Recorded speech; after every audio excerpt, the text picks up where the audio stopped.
Hi, today we're going to teach you on how to stream straight from Steam. Before we start, please don't forget to like and subscribe. Now let's begin. The first thing that we need to do is to head on over to the top left of our screen, click on Steam, and click on Settings. After that, what you need to do is to scroll down until you see Broadcast.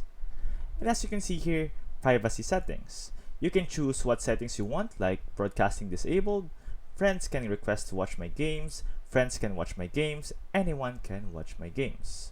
So from there, what we need to do here is to simply choose our settings. Let's say we want to choose friends can watch my games. And after that, go to click that broadcasting.